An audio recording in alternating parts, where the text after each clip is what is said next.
কি বলবে, যে ধারা চলছিল ওসমান হাদির মৃত্যুর খবরের সাথে সাথে সারা দেশের মানুষ শোকাহত। সবাই ভাবছিল যে এত বড় একটা মিরাকেল, যেহেতু এক সপ্তাহ কেটে গেছে, হয়তো ওসমান হাদি আবার ফিরে আসবেন, এই আশায় যখন সবাই বুক বাঁধছিল, সেই সময়ে সবচেয়ে ভয়ঙ্কর এবং দুঃখজনক খবরটি সবার মধ্যে আসে। সেই শোককে শক্তিতে রূপান্তরিত করার চেয়ে একটা অংশ শোককে তার প্রতিহিংসা, রাজনৈতিক সুবিধার চূড়ান্ত ব্যবহার করেছে। এটা বলতে কি আর কোনো বাধা আছে? কোনো শোক প্রকাশের জন্য একটা নর্মাল ইলেকশনের দিকে ধাবিত হওয়া একটা জাতিকে তার দেশের অন্যতম প্রভাবশালী দুইটি পত্রিকা অফিস পুড়িয়ে দেওয়া, সংস্কৃতি চর্চার অন্যতম একটা জায়গা, তীর্থস্থান যদি বলি, সেই ছায়ানটকে, সাংস্কৃতিক অংশগুলোকে ভেঙে চুরমার করে দেয়া, জ্বালিয়ে দেয়া, মুক্তিযুদ্ধের স্মৃতি বই বিজড়িত ধানমন্ডি 32 নম্বরে আবারও গিয়ে হামলে পড়া, এটা কি শোক প্রকাশের কোনো মাধ্যম হতে পারে?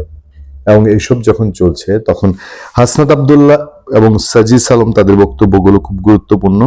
সাজিদ আলম আগের দিনই বলেছিলেন যে যদি যে ওসমান হাদির খুনি যারা আছে, যারা তাকে আঘাতকারী, তাদেরকে ভারত ফিরিয়ে না দিলে বাংলাদেশে আর ভারতীয় দূতাবাস চলার প্রয়োজন নেই। আপনারা এটা সবাই জানেন।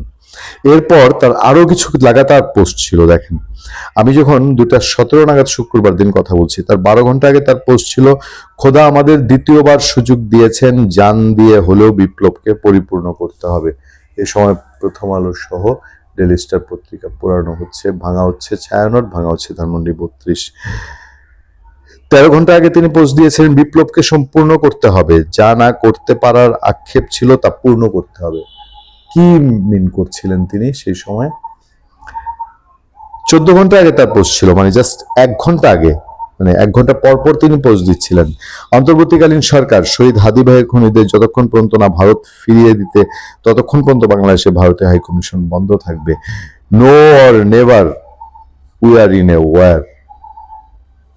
সার্জিস আলম, কি মিন করছিলেন আপনি? কি বুঝাচ্ছিলেন? আপনার এই 3টা পোস্টের পরে আপনি যখন শুক্রবার দিন আপনি দুপুরবেলায় পোস্ট দেন যে আজ জুমার নামাজের পর যে কোনো কর্মসূচিতে সর্বোচ্চ সতর্কতা অবলম্বন করুন, গতকালের মতো ভাঙচুর ও নাশকতা করার পরিকল্পনা রয়েছে জুলাই বিরোধী শক্তিগুলোর, আমরা যে কোনো প্রকার ভায়োলেন্স ও নাশকতার বিরুদ্ধে জনগণের ক্ষোভকে ব্যবহার করে কোনো হঠকারী গ্রুপ কোথাও ভাঙচুর, অগ্নিসংযোগ অথবা কোনো নাশকতামূলক কার্যক্রম যাতে করতে না পারে সে ব্যাপারে ভূমিকা পালন করুন।